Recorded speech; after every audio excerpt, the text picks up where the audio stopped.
those we looked up to are not who they seem. They flash their symbols in a horrible scheme. We've been lied to about so many things.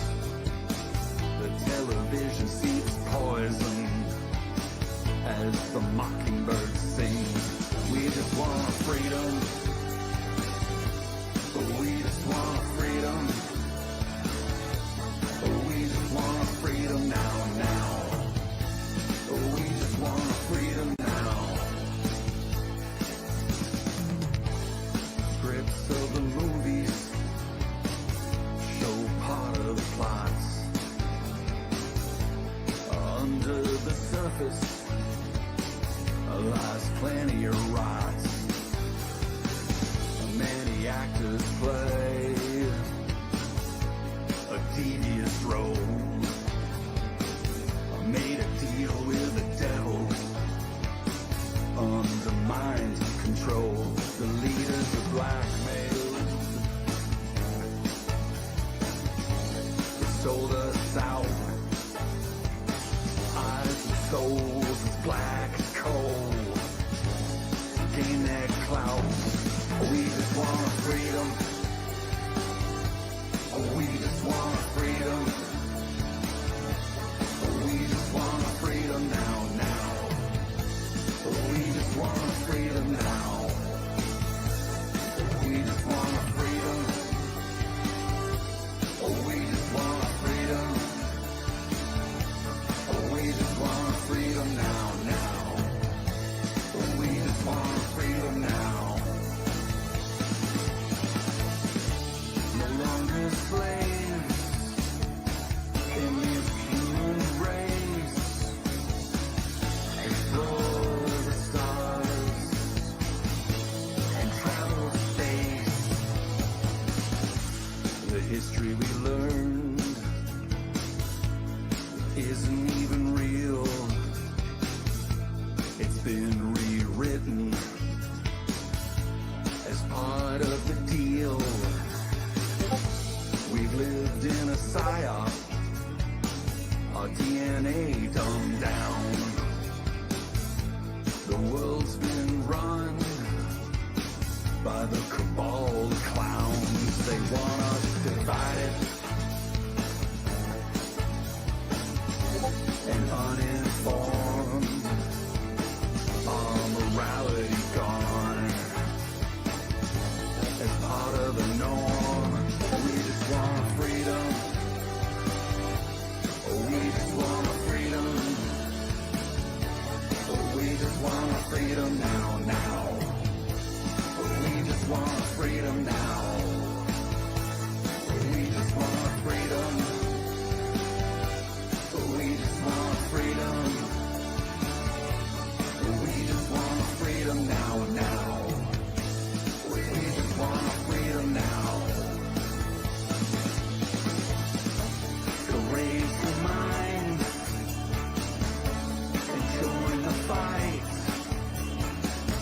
Unveil the truth from darkness to light. Where we go one, where we go one, we go all, we go all. Where we go one, where we go one, we go all.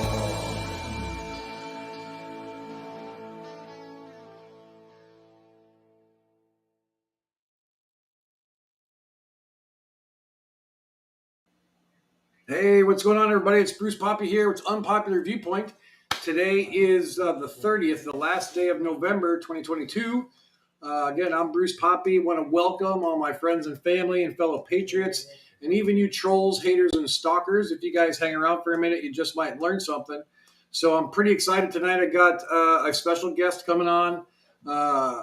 Maybe you recognize him, maybe you don't. I mean, if you live in a cave somewhere or live in a van down by the river, you probably never heard of this guy.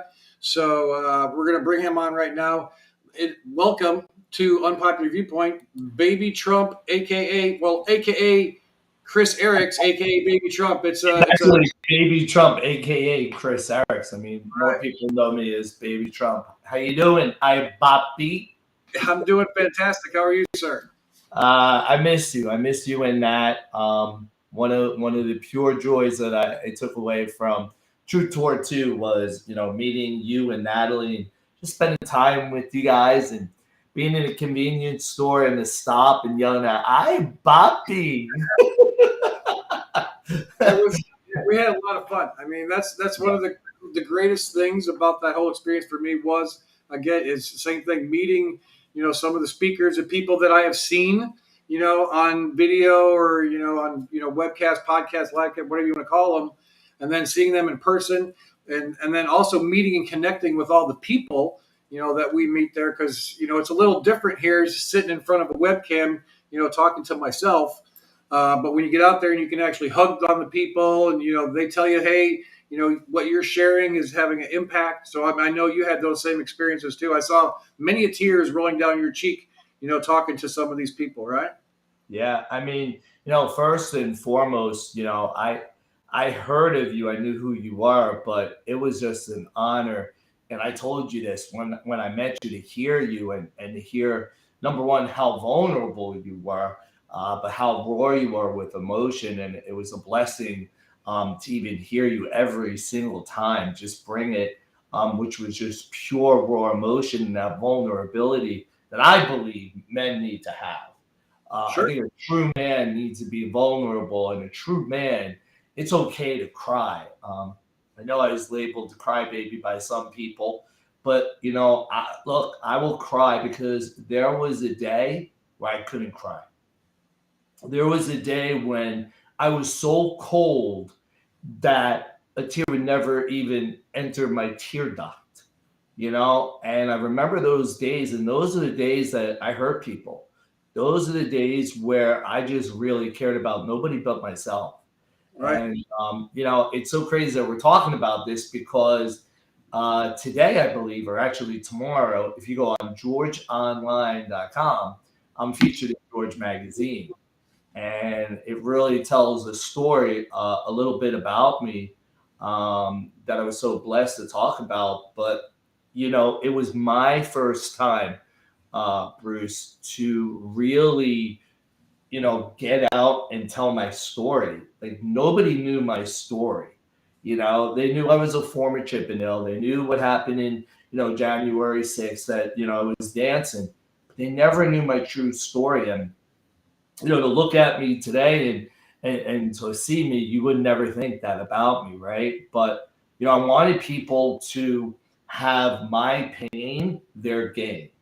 Right. And you were there and you heard me, and every speech was different. I mean, Lubbock, Texas, I did, a porn altar call with men. I mean, Yeah. believe me, I'm still getting, messages about that. And, people said to me, well, what made you do that? And I said, well, the Holy Spirit. Because every time that I would get up, you never saw me with paper. You never saw me memorize anything. You never saw me write down because I would look at the room. I would try to read the room. And even though I had a basis on what I was going to say guideline, I wanted to fit that into the narrative of the room. Right. And one of the biggest experience I took, I don't know about you, was New York.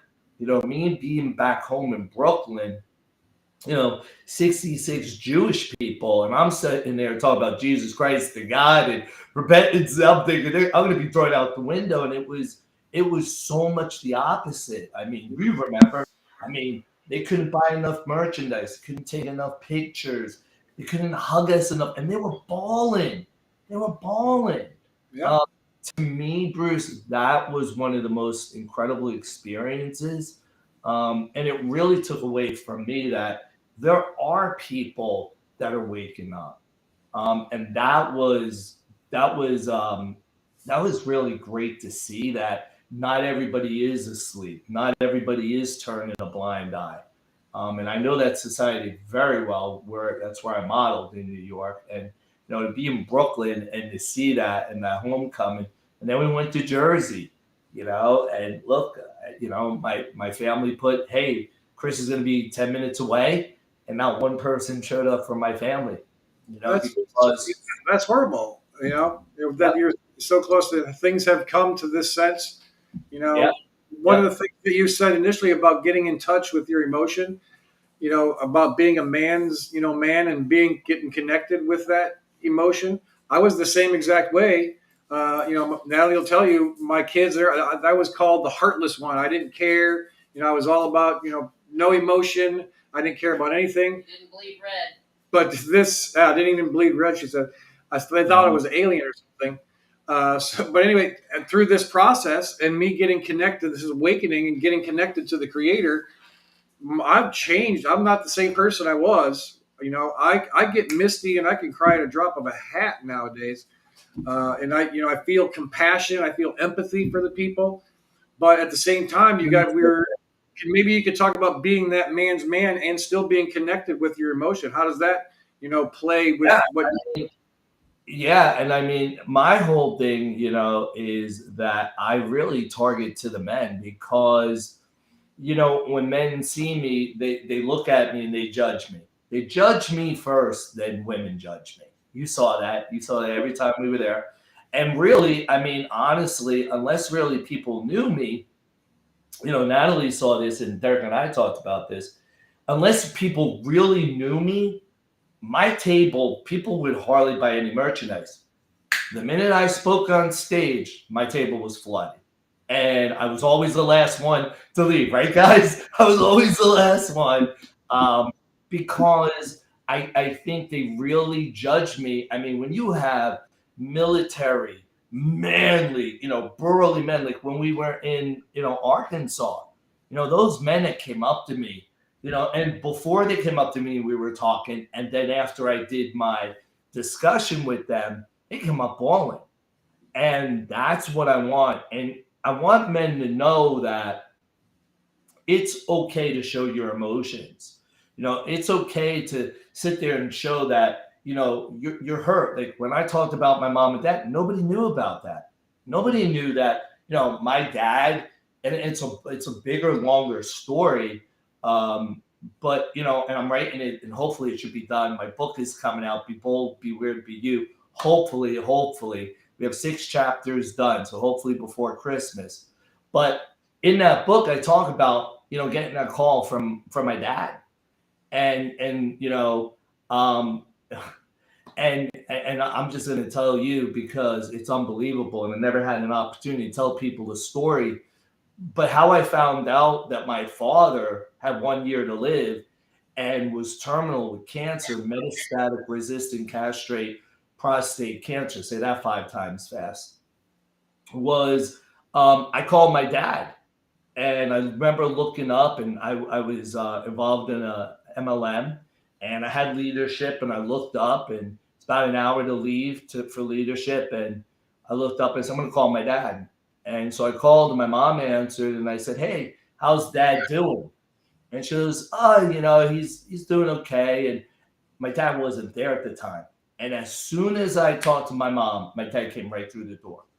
Oh, wow. When my dad came through the door, my mom handed him the phone, and she said, it's your son, Christopher. And so my dad got on the phone. I was like, Dad, how's everything? How was your doctor appointment? And he said, oh, he's like, everything's good. He said, he told me to bring somebody with me on Tuesday. And I was like, okay, right. Not a big deal, right? And then he's like, yeah, he said that, it spread to my bones. What? And I'm on the phone, and my dad is saying it nonchalantly. Mm-hmm. And I'm like, and I'm hearing the C word in the back of my head. And I'm like, get out of my head. And I go, Dad, say that again. He said, yeah. He said, what was, my prostate now spread to my bones. And my dad was like, and I'm like, okay. I'm like, give me your doctor's number. I get the doctor's number. I Call him up. It's a Friday. I'll never forget this. 15 minutes before he's ready to walk out of the office, I go, listen, this is Christopher. This is Fred's son. Don't give me no BS. Tell me like it is. And he told me. And I remember saying, ooh, man, I have to now go to my mom and dad and tell them. And so I picked up the phone and told my mom to get on the other line because there's no playbook for this. No. There's no plan, and you can't buy a book and to tell you what to do. My mom got on the other line, and I had to tell my mom and dad that my dad had metastatic resistant prostate cancer, and that it was terminal, and that he had a year.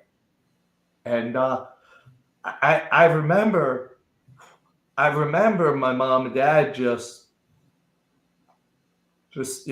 silent. And I remember the helpless feeling of not being able to hug them over the phone. Right. And I told them that everything was to be okay, and that my dad was gonna go to the doctors and be fine. And then I had to make that call to my sister. There's nights that I wake up in the middle of the night and I hear my sister just screaming, crying, because I had to tell my sister that her hero, her father, was going to die. Yeah. And I did it the wrong way. I should have flown out and face to face and talked to her, but I wasn't thinking that. I was thinking that she needed to know right away. Right. And yeah, and so I had to tell my baby brother, and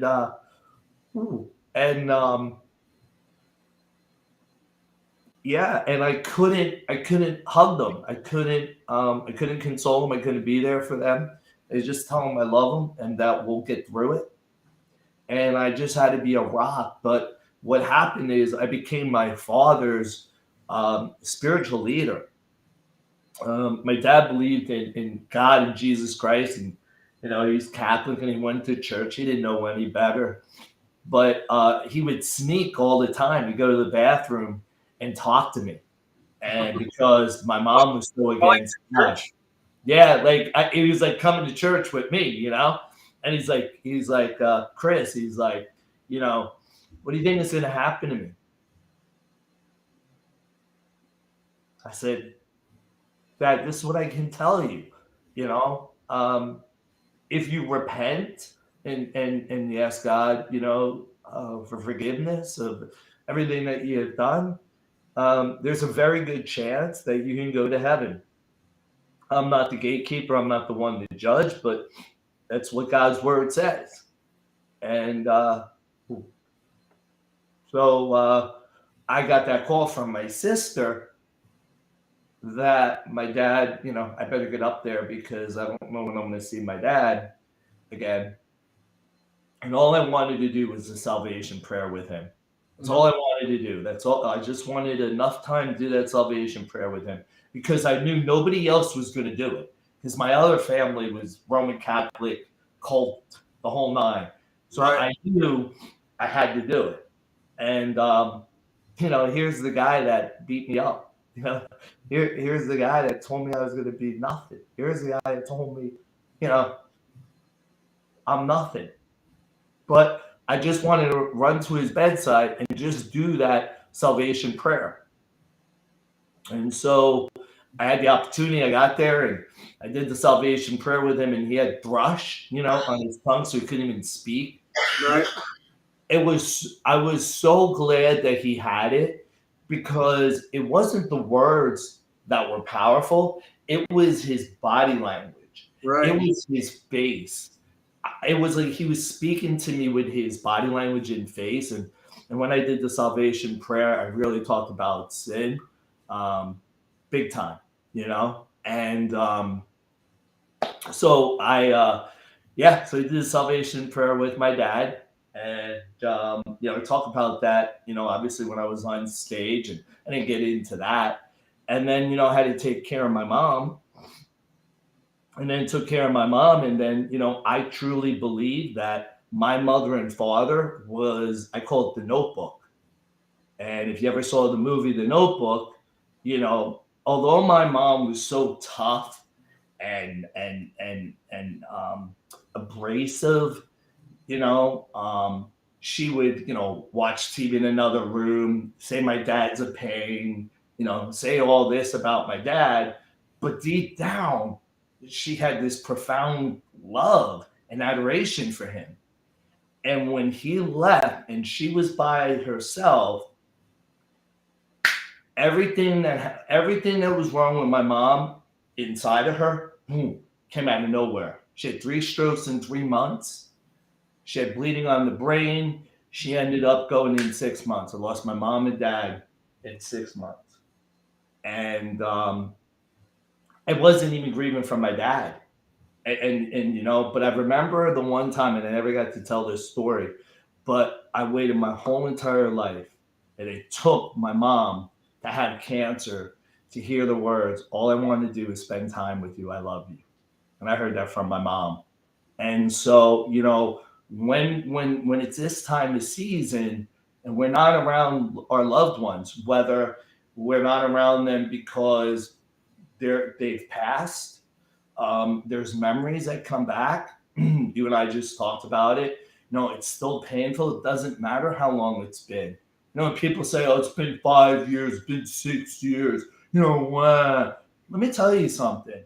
Until it happens to you, you really don't know how you're gonna handle it. And then there's people that are not going to be with their loved ones or their friends because of choices they made. Maybe they chose somebody, they voted for somebody different than them. Maybe they took the ouchie Fauci, right? So, and now that relationship is strained, and that relationship is no longer. So, when you have that happen, it happened with me. It happened in my marriage. It happened to my ex-wife's daughter. I mean, she told me I was political and told me this and that, and I shouldn't be doing what I'm doing. And I mean, no. And she's a teacher and has 2 daughters. I'm like, I'm fighting for you. I'm fighting for your kids to have a better world. Right. And instead of my wife sticking up for me, go, "Whoa, you're out of place. You're out of line," she let her daughter just berate me.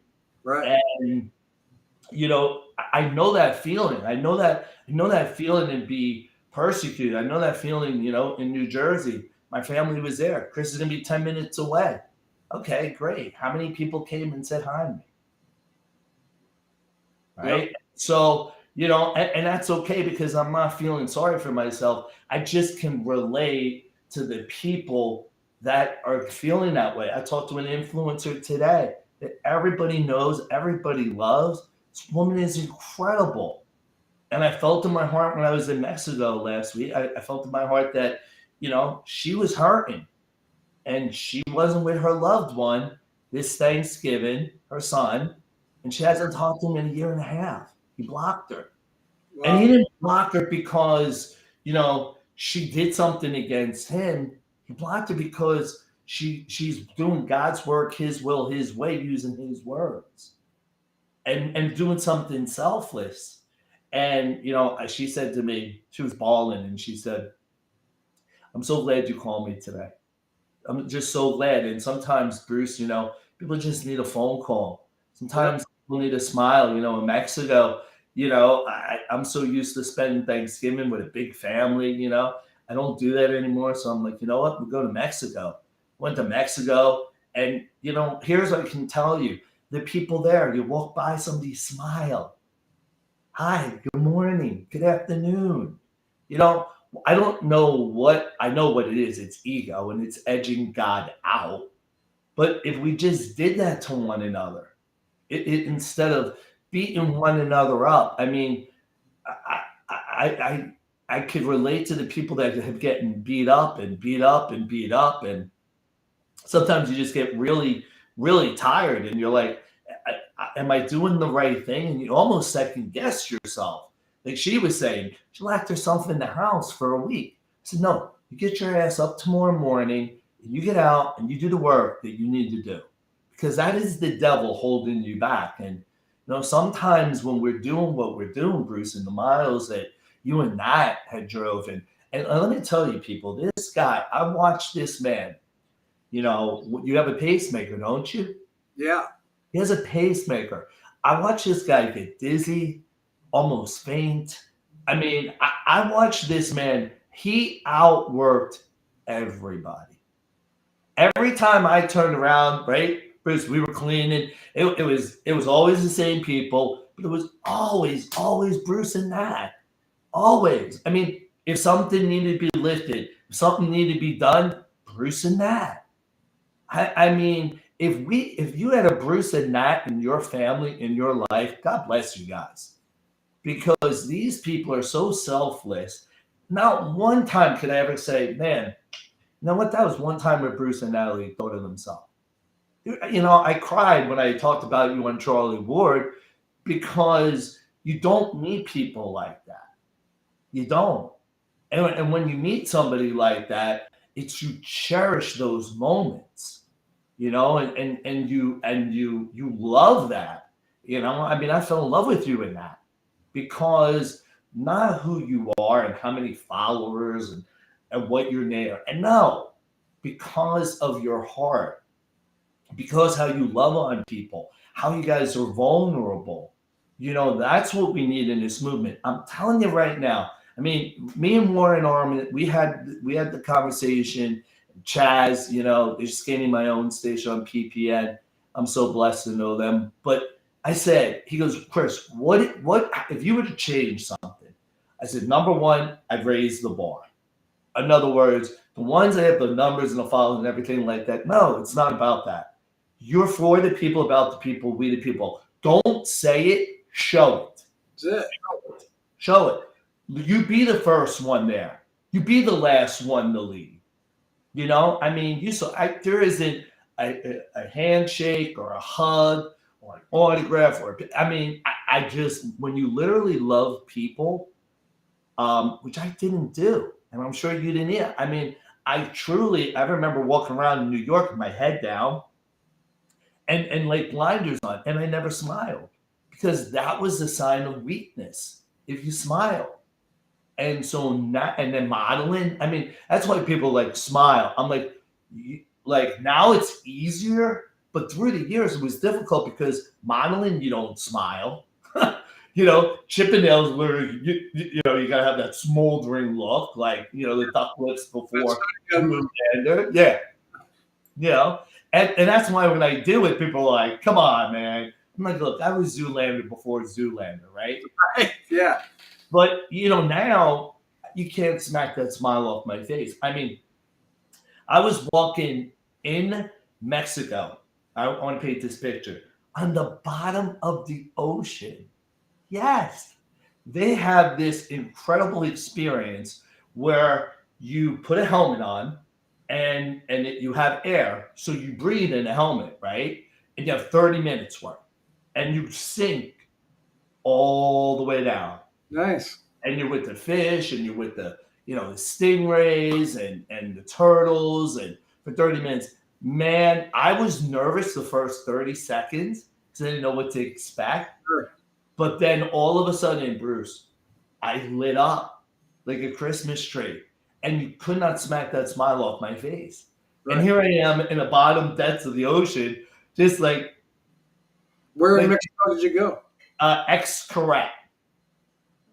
And I ended up, God puts people in your way, Absolutely. Right?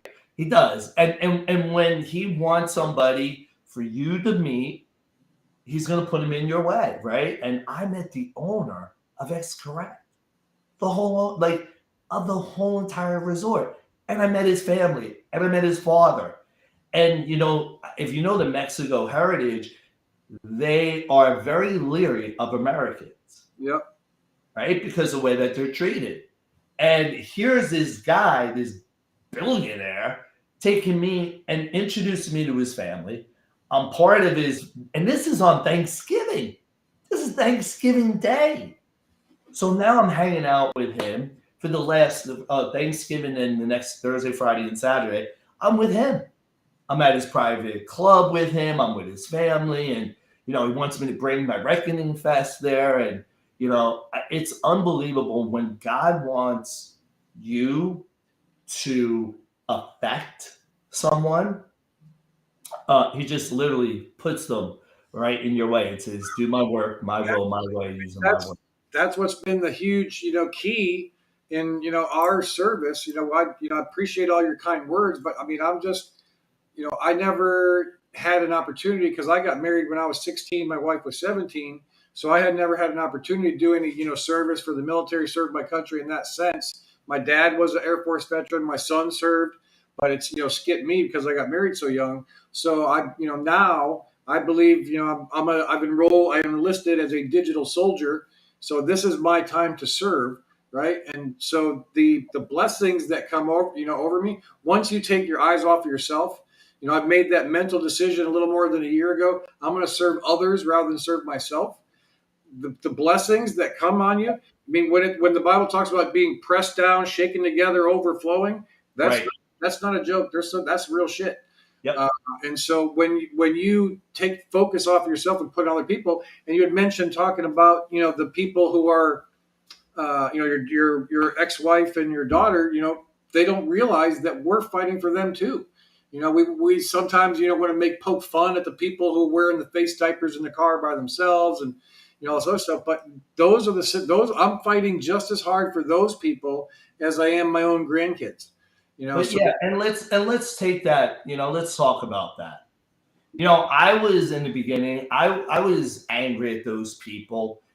Putting the face mask on and and driving around. The face diapers on. Where I really where I draw the line is with kids, because I know I was a child and I know how I was treated and I know how a child should be treated, right? And when I saw them put their face diapers on the children, that's when I lost it. Like that is where it just went from me 0 to 100. You want to do it to you, great. You want to destroy it, great. But don't do that to a child. Don't do that to God's child, because that child's a rental. That is not your kid. That is his kid. yeah, All you're supposed to do, bring him up in his name, in God's name, teach him the word, to do his work, his will, his way, using his words. That's it. That's all you're to do. And hand it over to him. So for me, when I see them now and I see them driving with the face diapers on, I really feel bad for them. I've been flying. My gosh, I've been flying left and right the last month, but it's crazy because I'm watching people with the face diapers on, and I'm still, watching kids with them, and I'm like, they're now indoctrinated to wear it. But you know what? It's okay because they feel safe. If that's what makes them feel safe, that's okay. Like people that come to my event, you want to wear a face diaper, I will hug you. I'm going to ask you to pull the face diaper down before I hug you. But if that makes you feel safe, who am I? Who am I to take that away from you? And at first I was angry. At first it didn't make any sense to me. And then I'm like, wait a second. They feel safe. They're doing what makes them feel safe. It doesn't work for me. I didn't do it. I wouldn't wear it. I was so bad. I fought with people left and right. I didn't care. But for them, they feel safe. And I'm not gonna take it away from them, but don't put it on me either. right, it should be a choice. If you want to choose to do that, that's all fine. But yeah, don't put your fear, because you're afraid. That doesn't mean I have to be afraid, and I don't have to comply with what you want. I got a perfectly good immune system that God gave me, and I don't need to do that. So yeah, it's all about a choice. If you want to play that game with the ouchie fauci, as you call it, I call it the hokey pokey. Yep. If you want to play that game, hey, that's your choice and your decision, and you're going to have to live with those potential consequences. But yeah, there's it's all about choice, freedom of choice. That's all we want, is to be free. That's what we're fighting about. Like that intro song that Joe Rosati wrote. I love that song. It's called Freedom Now, and he lays out all the different things that we're going through. And but all we want is freedom. We want to be able to do what we want to do. We have freedom of choice, and not have the government peering over our neck and telling us what to do. And I noticed in the chat there's a couple people who maybe aren't really familiar. D is asking why the name Baby Trump. So maybe you should share quickly about the whole January 6th. Yeah, it's so crazy. I don't, and the people that are misnomered, that I gave my name Baby, like I would never call myself Baby Trump. But there is a reason why I have that nickname, and we'll talk about that in a minute. But D, to answer your question, January 6th, freezing cold, was at the Ellipse VIP. Just started doing the YMCA, dancing, just getting the crowd all revved up. You can go to my website, flexthetruth.us. You'll see it on there, or flexthetruth.com. And what happened was I was on live TV. I had no idea whatsoever. And so that was okay. That was my 15 minutes of fame. But then what transpired is Right Side Broadcasting, for whatever reason, took that clip, 3 minutes and 33 seconds, and put it on Donald Trump's Facebook page. That was his last post. So if you go on Donald Trump's Facebook page right now, maybe Bruce even pull it up, you'll see that was his last post, was me dancing, which is crazy. I think it hit 49 million in 72 hours, went viral. It would have broke the internet if they didn't take it down, if they didn't take Trump down. And then they washed me off social media. Then what happened is I met Clay Clark. Clay Clark was sitting right in front of me January 6th. Okay. He asked me to be on his show. I was on his show.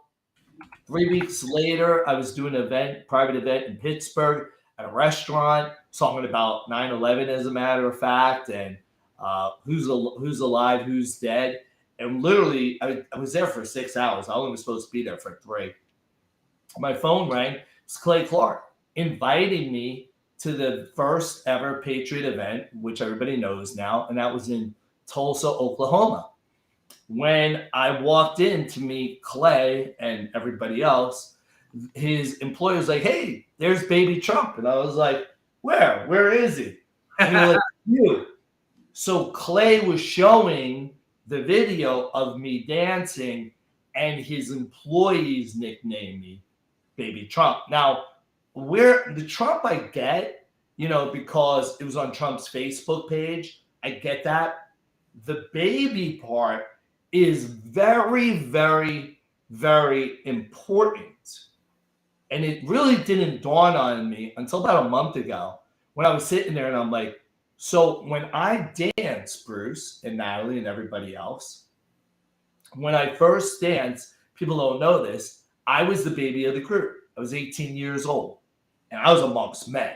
And they had names like Frisco and Michael the Lady Killer. And so when it came to me, they were like, well, you got to come up with a fictitious name. And I said, well, I'm the baby of the group. I have blue eyes, Baby Blue. So I nicknamed myself Baby Blue. Yeah. That was your stripper name? That was my stripper. That's when I first came out. Yeah, Baby Blue. And yes, I came out as a baby. Big baby blue bonnet, the diaper. I was in a playpen. I'm sure there's pictures somewhere that we can scrounge up. Oh, so it's I do have a couple of pictures of you that are probably. There's a couple of you sleeping in the back of a car. The bathroom one. That's just epic. I gotta see them. And I think you have one of me dancing. You and that when I was dancing in Brooklyn, in Manhattan. Yeah. I just got out of the car, people, and just started dancing.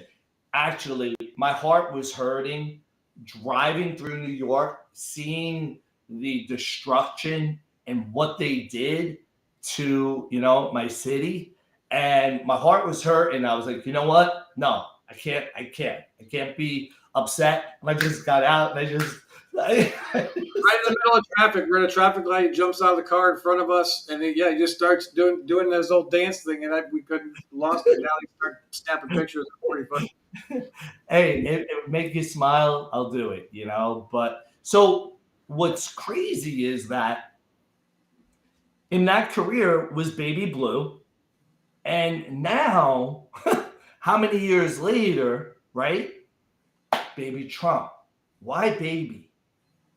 Why baby?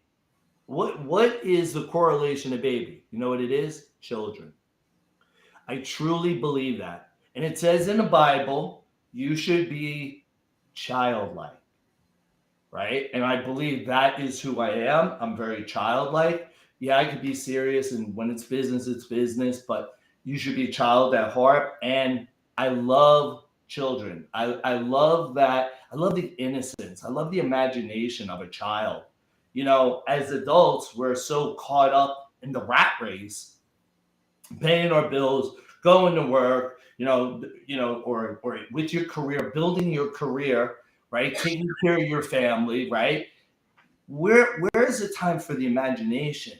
You know, this has wrecked any kind of imagination, you know. And so, you know, it's great to be around my girlfriend's 17-year-old son because he has such a fond imagination. You know, he'll sit there in a hammock and just look out over an ocean, and he'll just imagine things. And for him, that's enough. He doesn't need this. He doesn't need to be on a computer. And if you think about it, when we were children, Bruce and Natalie and everybody else on, I don't know about you, but when I was a kid, I used to lay down on the grass, right? And just look up at the clouds, right? And I used to imagine things, right? And now they got us what? Looking down, looking at a computer, looking at this. They don't want us looking up anymore. They don't want us using our imagination. Did you know that we used to read books for imagination? What? Right? What We used to read books. Isn't that crazy? We used to is open that? a book and read it. It's gone on my mind. That's one of the beautiful things that I remember that really stuck with me on the tours when Derek Johnson, because he, all the stuff he talks about, it's all been right in front of your face. And he said this one time, he said, hashtag make reading great again. We've gotten away from that, and Right? that's We what don't read. our minds. It gives us the imagination. I got 4 or 5 books that I'm running. I read them, by myself, 4 or 5 books at a time. I'm reading through at any given day. So reading is huge, to be able to expand your mind. Because like you said, they got these devices and all these things. It's a zombie apocalypse. It is. If we're just Readers. going through motions and we don't even have any idea what's going on around us, and that's part of the sad part about our society. Yeah, and leaders are readers, I was never the smartest one, but now what I like to do is I love to read. That's how I educate myself, because I didn't pay attention in school, and for whatever reason, I didn't have a good memory. I didn't do good on tests, but now as an adult, I'm different. Now I read, now I take it in like a sponge. Now I filter things, right?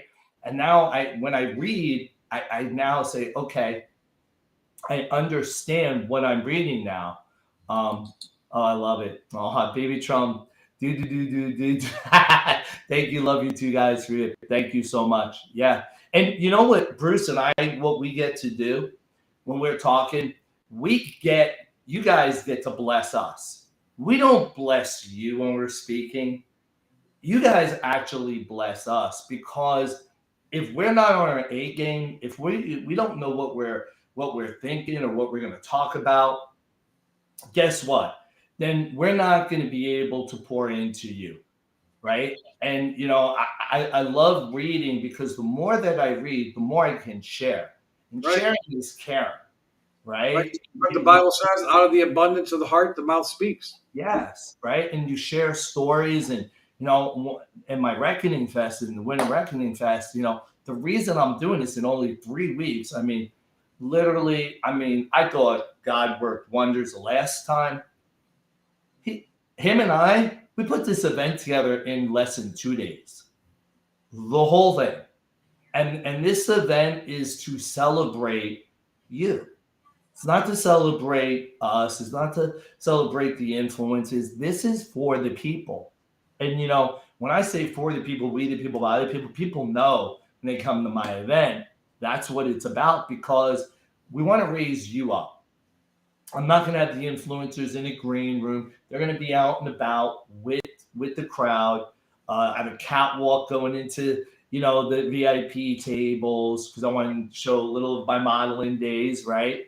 But I wanted it to be so different, where people are just lifting one another up, raising one another, networking together. When I did that brunch, Bruce, on that Sunday, everybody's talking about that.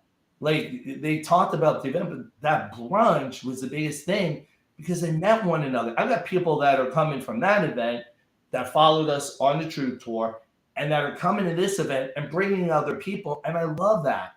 That's where they met. That's where they met. And so, bringing people together. I'm only doing 5 hours as speakers. I'm putting people that have never even spoke before on the platform. I got a guy flying in from Toronto, Jeff, my buddy Jeff from Right On Radio. I had Nancy. I know Jeff. Yeah, Jeff's a great guy. Scanning through some Rumble stuff, and I came across, and you were on his show, right? His radio show. Yeah. And I know Jeff from we're business partners. We're in the same deal together. So I've met Jeff in person. Yeah, he's an awesome dude, man. Oh, phenomenal. And he's a godly led man like you and I. Good dude. I think we did 2 shows last year, and they were top 3 of his. So when you have 2 guys come together, usually, but it's because of the energy that we have, and obviously just bouncing off one another. So he's going to be speaking. Nancy Drew video that everybody's seen the videos for the last 2 years. This woman's incredible. She is a hero. Boots on the ground, showed us what's going on in DC. Boots on the ground, selfless, not doing it for herself, doing it for everybody else. She drives an hour and a half there, an hour and a half back. That's 3 hours a day. 3 hours a day. Now people say, well, I do that for work. Yeah, you get paid. She doesn't. Right? She told me stories, that are just heart-wrenching. And so people like that. Shannon the Lego genius, 12 years old, anointed. I met him at my event. He's actually made people in this movement, made Legos. He did a baby Trump. Yeah. He's got me beating Obama with hair gel, silver hair gel. Pretty cool, man. And then, I Am is going to be there. Dallas the Punisher, Melissa Redpill, my sister, Jean Home, one of my very, very, very dear friends. But what I want to do is put that in Derek Johnson, and Derek Johnson's going to sing. And you were there in Arkansas when he did that song, when Pastor Joyce played the piano. Yeah, that was amazing. Yeah, wink, wink, not. Yeah. That was a fantastic time. And I can personally attest, too, to, Chris's heart for children. Because I remember that young girl, in Lansing, Michigan, that she was just like 8 years old, and she was just a fireball, man. She had just this crazy power about this young child at our event. You got Juan on the phone and, talking to her, and, they're working out some deal to have this girl come. She was a singer. She has a music. She loved to sing. So you made that connection and to just lift this little girl up. And I thought that was a beautiful time in Lansing, Michigan. I remember that vividly. Yeah. And she was a sweetheart. She was truly, truly a sweetheart. Yeah. And that's why I met that lady that we carried up the stairs, in the wheelchair. And it's things like that, Bruce, that people really take away. I always say, people will forget what you say. People will forget what you do. People will never forget the way you make them feel. Right. And I tell people this all the time. You got to be on. Look, if you're not who you say you are, people are going to find out. They're going to find out because people are watching, and they're not watching you when you're on stage. They're watching you when you're off stage. Exactly. What type of person are you, when nobody is looking? What type of person are you in the dark? I always say, what you do in the dark will expose you in the light. Yep. And People so the saying is people don't know how much or don't care how much you know until they know how much you care. Right. that's So absolutely that's all right. is pouring into it, making ourselves open. I'm an honest, open book. I've had the same problems most everybody else has. And so that's why I'm doing this, live stream stuff to share my life and, the blessings that have come from me because of the struggles, how I overcame those struggles. If I can be an inspiration to somebody who's struggling, with that, what you mentioned earlier, I think is huge. That I think we, gloss over it too easily. This time of year between Thanksgiving and Christmas, there's more suicides than there is, any other time of the year, because of the loneliness, the separation. Even though now we don't have the lockdowns like we did, a couple of years ago, but still that effect, the absence from family and the separation because of all the political bullshit, is that's tearing people apart, tearing families apart. It's the people are getting messed up in the head, and that's what we're here for, to help heal. Say, hey, you don't have to go by yourself. We're here. I might be on the other side of this webcam, but hey, if I'm in person, I'm the same guy in person as I am in the front of the webcam. That's it. And I think when people see that's who you are. Mhm. Even though the vulnerable side, I think vulnerability brings that intimacy and brings people together. When I interview people, especially men, I really try to break them down on my podcast because I want to show a side of them that they don't show. We're Mhm. supposed to be tough and we're supposed to be, this, strong. But I think guys got that all wrong. There's a guy on here, Jason. He's probably going to be pissed at me, but I don't care. I'll ask for forgiveness before I ask for permission any day. Jason is on here. He just said coincidences, so he knows me. But I met Jason last year in Oregon, and I had the opportunity to baptize him. And in the Pacific Ocean, right before I was to do my discussion in front of people. And how I met him was his lovely wife. I danced for her and her girlfriends about 15 years ago. And I was on a podcast about a year ago, a little over a year, and she saw me and she called me and she said, "Hey, we know one another." And I was like, "Oh boy, oh, this is good." And blast from my past, right? And it's a woman. You have a son out there. Yeah, I have your child. That's what you're expecting her Yeah, to say, yeah. right? Say what? What? And but no, she said, how we met, and I said okay, and she hung up, and then she texted me, "Hey, do you do baptisms?" I was like, "Sure." Meanwhile, I never did one. They were the first and only I ever did. And then when we were in Dallas, Jason was on the text when I was on the chat, and they were coming down, and I got to see them. But these people now live here in Texas. They live next to me. And Jason, I'm going to do something right now because I feel it's on my heart. And actually, I was going to text you. You and your wife are VIP at my Reckoning Fest. Get your butts there. Don't worry about the ticket. It's on me. I just want you two there. You deserve to be there. It's on me. So thank you, Jason. But you know, and people say, Chris, you don't have to do that. You're right. I get to do that. I get to do that. We don't have to do anything. You don't have to have a podcast. You don't have to have me on. I know when I text you, I'm like, hey, would you, have me on? I invited you to my event and, you couldn't make it. And, some people won't have me on because they're not speaking at my event. Well, I can't have 70, influences speaking. And this is a different type of event where I really want it to be more of a Christmas party. We're going to be dancing. Bruce and I, you're going to want to be.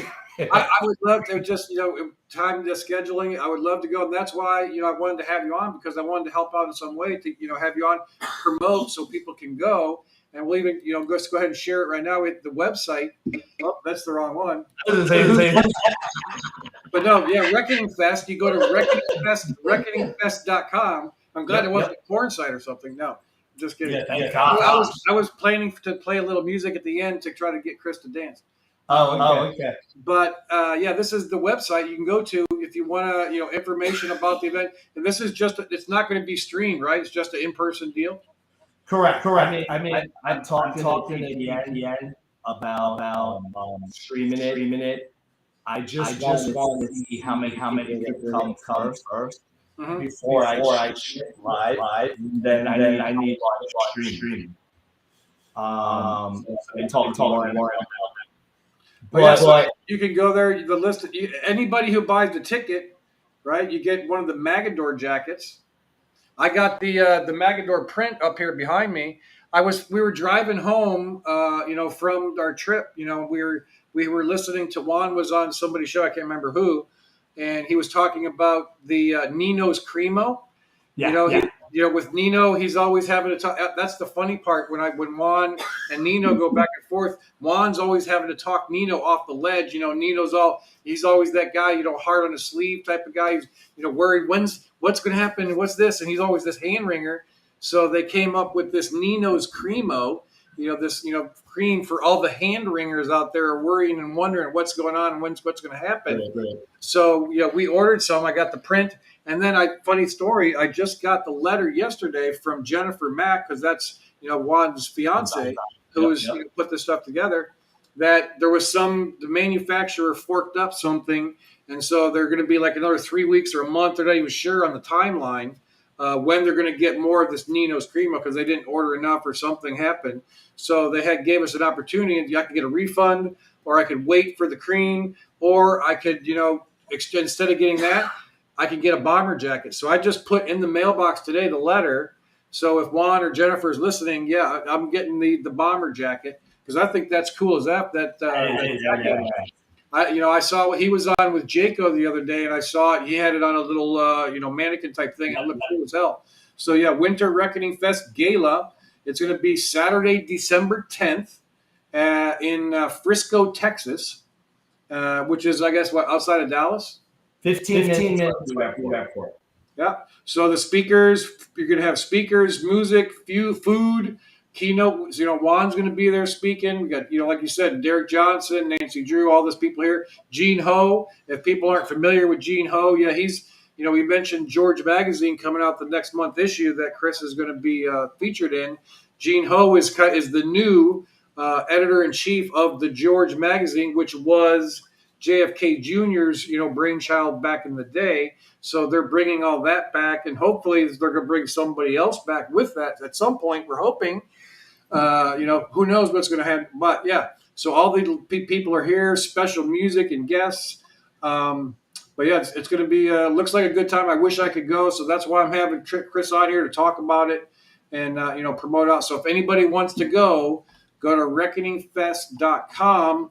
and be able to get the information and tickets for that event. You will be blessed beyond measure. Mm-hmm. And, there's less than, before I came on, there was less than 40 VIP tickets. What's crazy is, when people say, oh, inflation, we don't have the money, this and that. Number one, I know my VIP ticket for what they're getting. You can't even touch it. The charcuterie table alone, you have an open bar, premium liquor for 2 hours, right? I think it's $350 for 13 hours of being there. And then I think the regular tickets are $275. So, and that includes the food, right, and beverages, just doesn't include the alcohol. So, and I think this will be an experience. So, the other events that we do, Bruce, and that I've been doing for 2 years, they are events, right? They are just speaker after speaker after speaker, right? Maybe some entertainment thrown in there. That's when I had Billy Falcon. We did entertainment, The Last Amendment. Then I did a whole musical. I have a musical that I'm a producer of, QAnon and On, believe it or not. And so, and that went well. So, I was like, you know what? I want to do something so outside of the box, so different. Um, and so I came up with this idea, and I'm like, people love music, they love to dance, and they like to throw down a beverage here and there and network with one another. Maybe they don't want to sit at a round table. Maybe they want to sit in a lounge. Maybe they want to be at a high, those cocktail tables. And they want to look good. That's why I called it a gala. Everybody's going to be dressed up. We're not going to walk around with t-shirts. I have people wearing tuxedos with boots. And it's kid friendly because I want Shannon, who's 12 years old, I want him to look out there and see other kids. And I also want kids to see we care, that we truly care when we have their back and we're fighting for them. Remember, kids won't remember what you said or maybe what you did, but they'll remember how you made them feel. Yep. And that's what I'm bringing, to this event. I'm excited. I talked to Juan earlier today. He's excited. He knows this is going to be a different event. This is going to be as if you were going to a movie premiere, right? Hollywood movie premiere. They roll out the red carpet, have the lights and everything. Literally, that's what this owner is doing. He's going to have it on the building and lights. There's going to be two nutcrackers greeting us. Red carpet rolled out. I mean, there's chandeliers in the bar. I mean, I walked in there today and I was like, wow, like this place is going to blow people's minds because they're not used to that. And they're not used to having an event at a place like this. And what I'm going to do is going, down the road in the future, already have a woman that, says she has 126 acres. Wow. And she wants me to have an event there. So, I'm trying to do it in places that are different, that aren't your norm, like your event centers and your churches and everything, because it'll bring a different demographic where people wouldn't normally go to, maybe. So I know a lot of people are coming from Texas because they want to see where the Cowboys hang out. This is where Cowboys have their parties. A lot of high-end weddings are at this place. So I know a lot of people are going to come there just to see it, and that's okay. What I want to challenge people to do is bring somebody that is not lit, that is maybe on the fence. Maybe they're sticking their toe in right to the pool. Tell that person, come on. You know what? I don't have the money. You know what? Merry Christmas. I got you. Look, you want to change somebody's life, pay it forward. Pay for a ticket to come to this event, and I guarantee you their life will be changed. And if it's not changed, you can come up to me afterwards and say, hey, Chris, I'd like to get a refund on my money. Because I did not have a good time. This wasn't what I thought it was going to be. There won't be one single solitary person that will say it.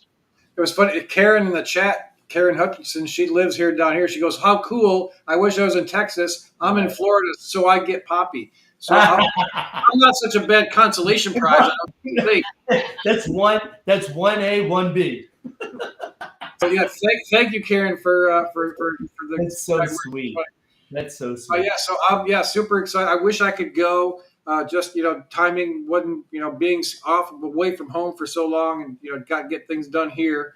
But so I wanted to have you on here so we could talk to people, promote it, show your website, and tell some of your story, because if some people don't know, like I said, if you're living in a cave somewhere, or you live in a van down by the river, you maybe don't know who maybe Trump is or Chris Eryx, but he's an awesome dude.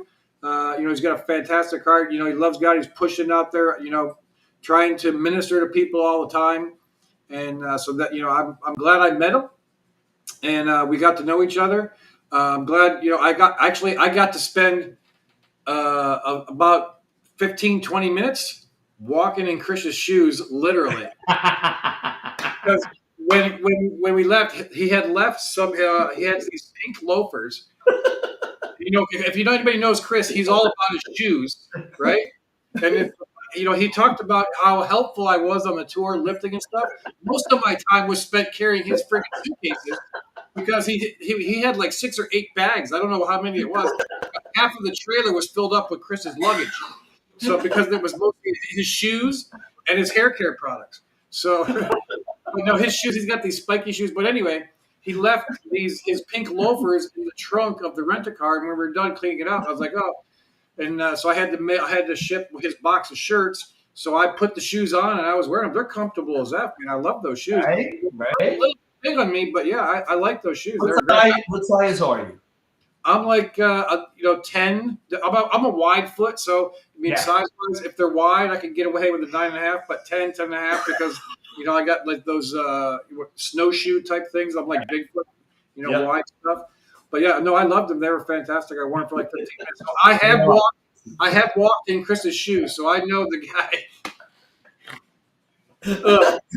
guy. Joe Hickman's from Pittsburgh. This is my boy, man. I miss him. He said I packed those darn shoes when he moved to Texas. He was actually in my closet.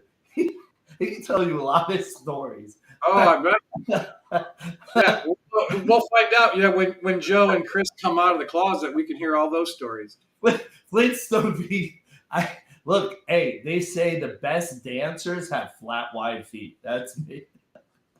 Yeah. And one of the things that Chris loved to do, on the tour was dance, and he was always, coming out. He loved a particular song, and I'll see if I can pull it up here real quick. See if we can get Chris to do a little bit of dancing for us on the way out.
I don't want to play too much of that stuff because I'll get a copyright strike on freaking YouTube or something.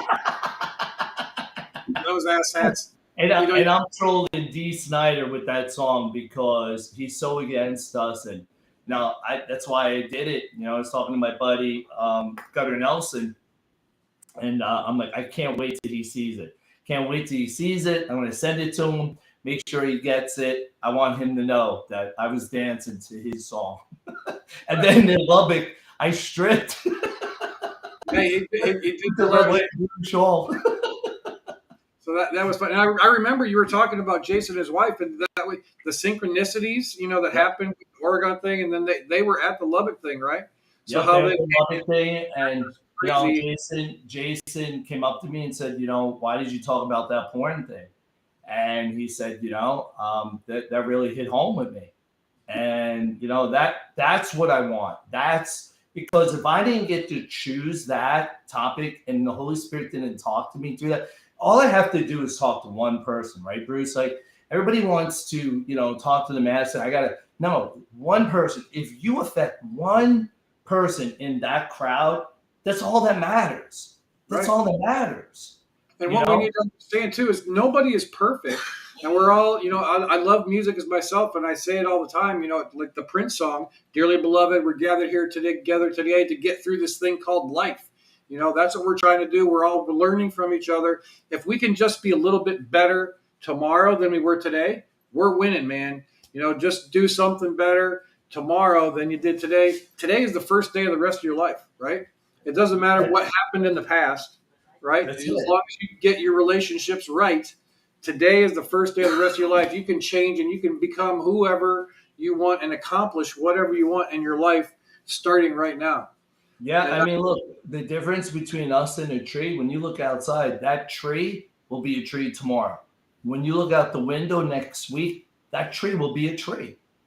You are not going to be the same person. Look, I tell people, if you are happy where you are today and you have a good life, great, congratulations. If you're not the best version of you, then guess what? Congratulations, because you can change that. Because God's work is never done, right? It's never finished. It's always an ongoing thing. We don't have a blueprint on every single day how we're supposed to act, other than love thy neighbor as we are loved, right. right? Well, We love that's thy the God. one thing you need to do. If you That's just it. do that one thing, love your neighbors yourself, and That's there's it. you, first off, you got to do some of that inner work because if you don't love yourself, a lot of people need to forgive themselves. A lot of people need to, get, over some things within themselves. And once you start loving yourself, bam, it's super easy to love your neighbor. Yeah, and you heard me talk about that on all. That was my message. That whole tour is forgive yourself. I mean, look, remember when I would touch people and they would be bawling in the audience, and I remember there was one guy in Arkansas. He had long hair, and I don't know. I kept honing in on him, and he was tough, and he wouldn't break. And then, boom, man! Once I played that video of the coach, you Oh yeah, know, yeah. and man, I looked at him and I put my hand on that woman that was bawling, that mature woman with silver hair. And I bent when I got on my knee and I told her she's not alone anymore, he bawled. And that's what you want. You want people to know that, look, I'm broken as much as you, not more and not less. We're all broken exactly the same. And if people would walk around with that mentality, they would never judge. They would never look down at other people. They would never treat people with harm. They would really sit there, and because if I know you're broken as much as me, I'm not going to do anything to hurt you because I know you're broken like me. But if I think you're less than me, yeah, I'll harm you because I'm thinking less than you. I'm not thinking, oh, respected you. Like if I have a diamond ring, oh my gosh, I take care of it, right? I protect it. Well, when you think less of a person, you don't protect them. And you don't protect them from yourself or from other people. And that's another thing, I always talk about when there's a building on fire, are you the one running into that building that's on fire? Are you the one running away? Most people are running away. Whenever there's an accident, watch how many people are over here and see how many people are actually in the accident. Yep. See who's the first. Nowadays, everybody's there with their phones videotaping. Somebody's bleeding out on the freaking ground. Yeah. Over Yeah. They're videotaping instead of helping people. That's just what's messed up in our society today. Yeah. And New Year's Eve, you know what I mean? I was at an event, and let me tell you, man, there was a brawl, and I was the first one over. I picked the dude up and just lifted him up. And I'm like, where is everybody? Like I was the only one that was not involved in this brawl. And I'm ripping people off the pile. Like we've got to come to one another's defense, especially when we are seeing somebody being harmed, instead of videoing it. Instead of being the first one to video and to get it up on social media, are you the one that's running into that burning building? Are you the one sitting there filming it? And that I don't mean literally, I mean figuratively. Like when somebody needs you, like when that girl needed me today, I called, I listened, right? Sometimes people are calling out, they're crying out. I mean, I can't tell you how many times somebody's come to me where they're like, Chris, we saw your podcast, from a month ago or 2 months ago. And man, I was going to kill myself and now I want to live, and that's why I leave it up. I don't put my video. No idea what kind of effect, what kind of seed you can plant by, like you said, somebody can find something later and being able to, listening to that spirit. When you listened and made that call to that girl, that happened to me when we were in California, right? I called you and that was right after you said you were on Yeah, tell that little story, how that worked out. This was, guys, this is so God. So I'm on a chat room, and I'm ministering to about 22 people, and I was talking about, the Truth Tour, and I was saying, man, the only thing that I regret is that I didn't get, Bruce Poppy and Natalie's info, and I really connected with them. I really miss them. I just pray that he finds a way to give me a call, and then all of a sudden, literally, like like that, my phone rang, and it was ba ba ba ba some name, and I was like, I don't know who that is. And so I swiped up, and it said, oh, by the way, this is Bruce Poppy. And I was like, are you kidding me? Like, I literally just prayed that he would get a hold of me literally within a minute. I think it was a minute. And I was live, so they have it recorded. But that's how God works, right? Yep, the universe knows what it's doing. People make connections. You don't, like I said, you have no idea the influence. Like many of your talks, on the thing. Either you're going to be an influencer or you're going to be influenced. One or the other. And Yep. so we have that choice to make of being positive in our life. Let's forgive ourselves.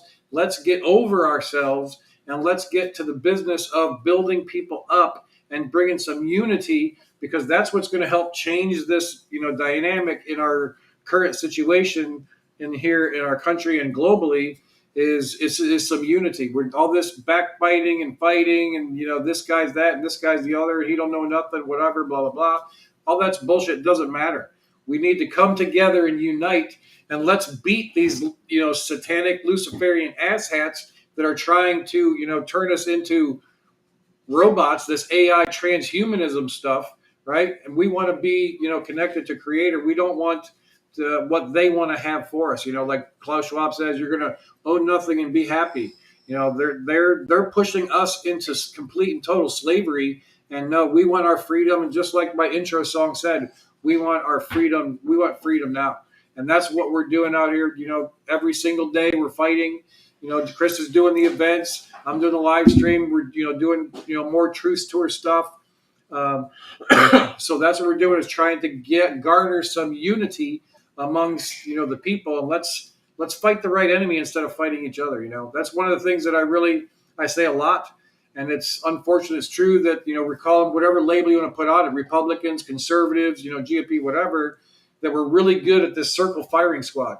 We're really good at beating each other down when the enemy is completely united and they're the ones gaining ground on us. So we are in this war. God won the war already. We just have to go through the process to see the results. Yeah, and I call it friendly fire. Yeah. I've gone through my share of it, and look, I continue on doing it, and I keep pushing forward because the message has to come out. So whether you like me, you don't like me, I don't care. I'm doing God's work, His will, His way, using His words. That's all I care about. I have blinders on. I'm not being distracted by this person says this, person says this. I'm sorry. I'm sorry you don't like me. You got to take it up with him, And to what you said is that it'd be so different, right? If we just sat here and why are we backbiting? Like, why are we fighting with people? Why can't our side get together? Ego, edging God out.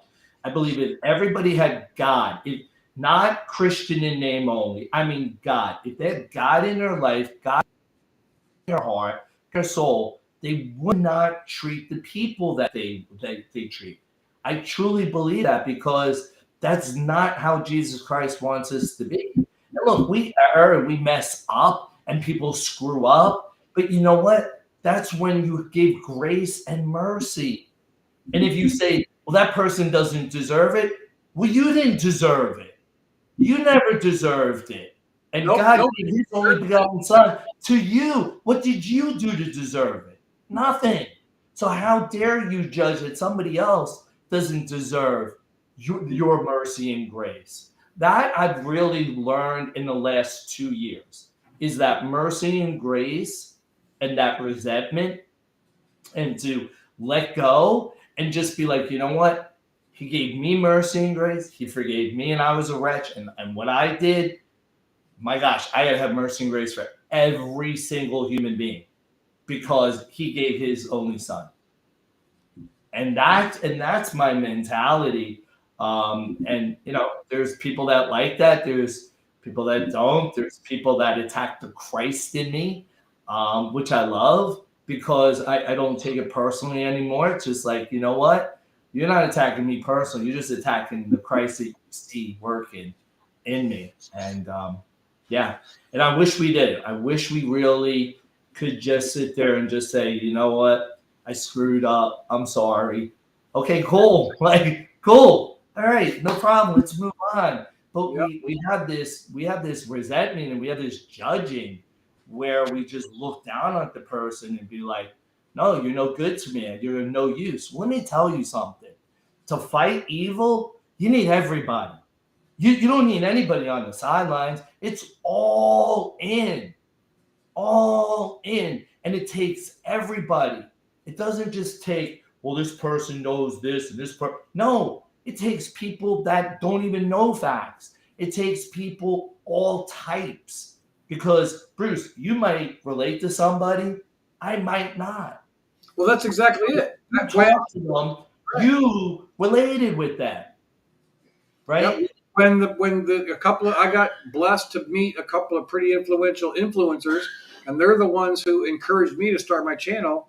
And one of them is, he told me directly right to my face, said, "Hey, Bruce, there's people that you can reach that I can't reach. Everybody has their own personality, the way they do things. Just like when you were growing up as a kid, right? Your mom would tell you, to do something, or you just didn't hear it. You didn't hear it. It was, falling on deaf ears. Then maybe a teacher or somebody else, told you the same exact freaking thing. And light bulb went on. You're like, oh my gosh. And then your mom was like, I freaking told you that your whole freaking life. How come you listen to me? Jesus wasn't even accepted in his own home, in his own town, because people, knew him. So everybody has their own gifting. Everybody has their own personality, the way this thing goes. And so that's why we need more people on the battlefield. You may not be wanting to just start your own YouTube channel or do something or, dance the YMCA up in front of a camera like Chris does, but, you can do something. You can love another person. You can go to a school board. You can help a child out. You can be a part of the solution rather than continue just sit there and wait for somebody else to do it. We need to be part of the solution, not part of the problem. Amen. And I love that. And I tell people, it's so simple. You get to choose. And don't sit there and go, well, oh, no. I want to be Sweden, Switzerland. I want to be neutral. No. You can't be neutral. That's what God is here. Is by being neutral. Well, I'm not confrontational. Well, you better be. Because if you're not confrontational, you're going to lose everything. There's going to be a day where I'm not going to be able to read the Bible anymore. There's going to be that day. It says it. It's going to come. I don't know when, but I know it's going to happen where I'm not going to be able to read the Word of God anymore, where it's going to be against the law. There's going to be a day where the Sabbath is going to be truly on Sunday and not Saturday. And that's going to be the law. And so if you don't understand the Word of God, it says in the Bible, even the elect I will trick. That's God. God is speaking that. God is saying, I will even trick the elect. Who are the elect? We're the believers. So, there's people out there, Bruce, they're telling a little bit of a truth and spinning it, whether it's from the Bible or whether it's in this movement. But it's happening on both sides unless you know the Word of God. And I'm not saying you have to know Bible verse and be a Bible thumper. Pick up, read a proverb a day. I have King James verse. I pray in the morning, I get a verse. And at night, I pray and I get a verse. That's simple. But I'm learning, right? Because I know there's going to come a day where I'm not going to be able to have that. That's going to be forbidden on your phone. Mm-hmm. And so for people, I tell them, look, man, we got to band together. We have to band together. We got to love our neighbor. If they hurt hurt you, forgive them. Tell them, you know what? It's okay. Forgive them. You know, I know somebody where they kept coming up to me, and I was like, look, I already forgave you. You need to forgive yourself now, because they were so stricken with guilt. And I kissed them on the forehead. I'm like, don't worry about it. Just forgive yourself. I already forgave you. So it's done. Mhm. People can't forgive themselves. And then when you get caught in that trap, that is just the vicious circle that just spins out of control, because then you lock yourself in, and now you have that guilt, and now you have fear, now you have anxiety, now you're running with the devil.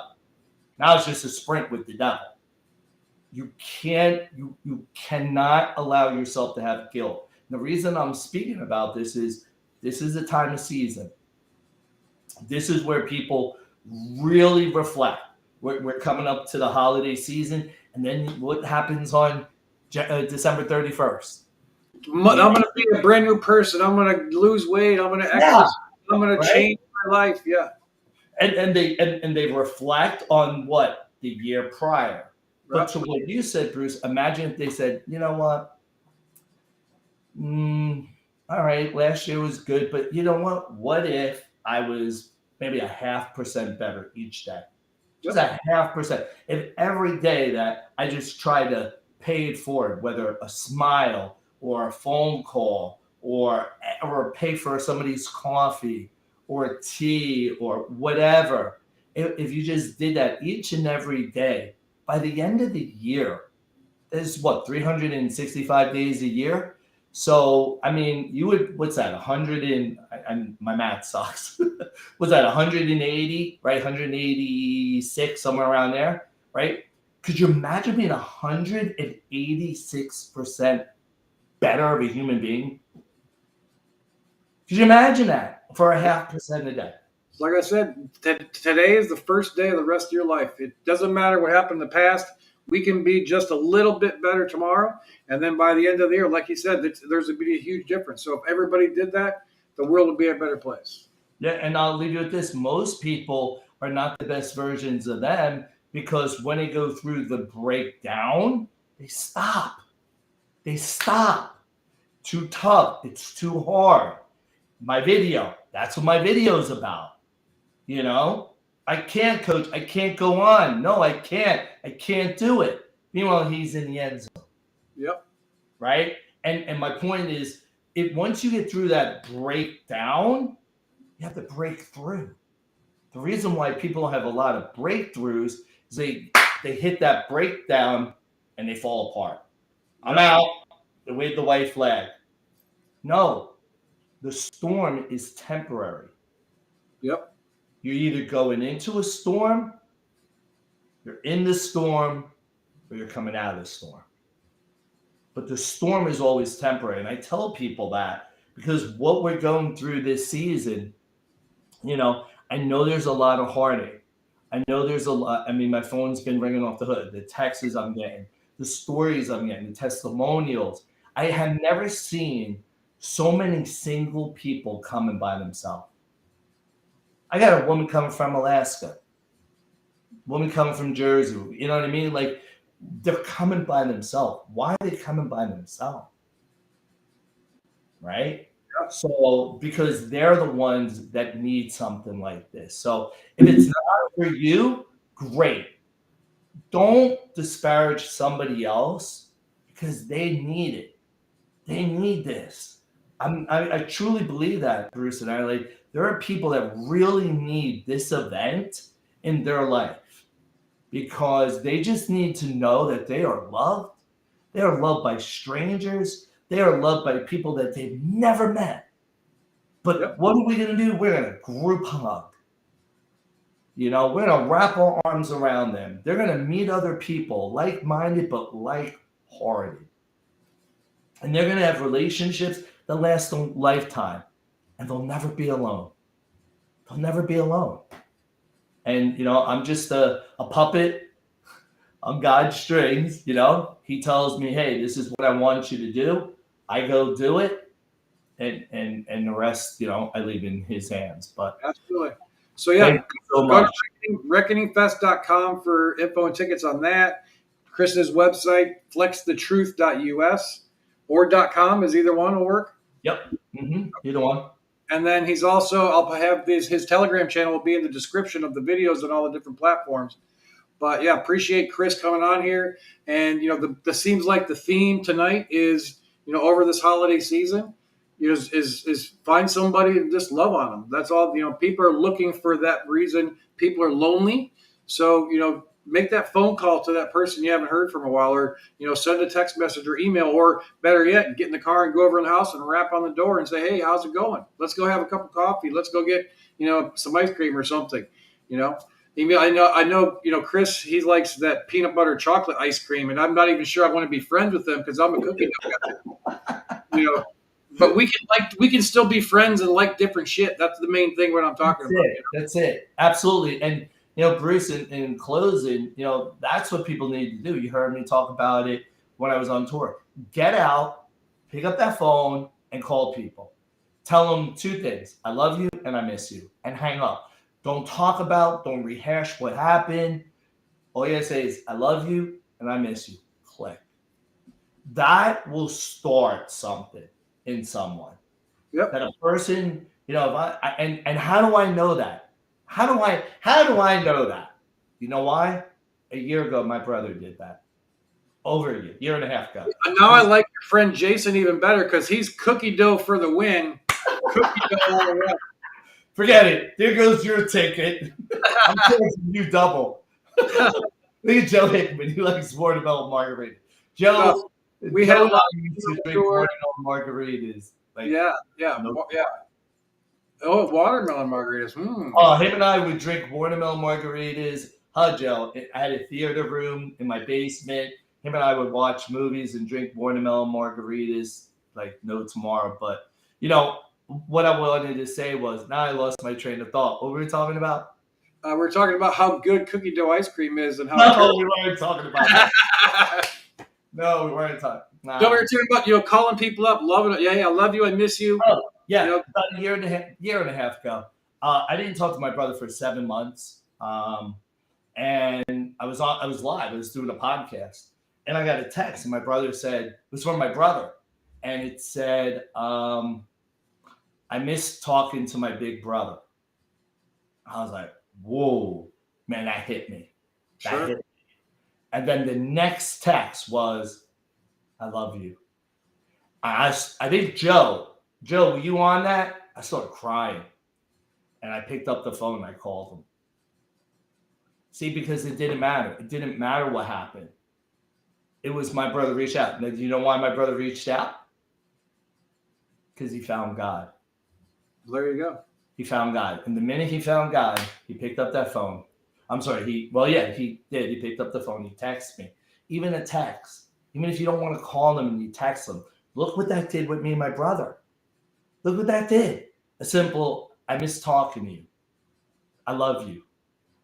Two things. See, guys, when I talk from my experiences.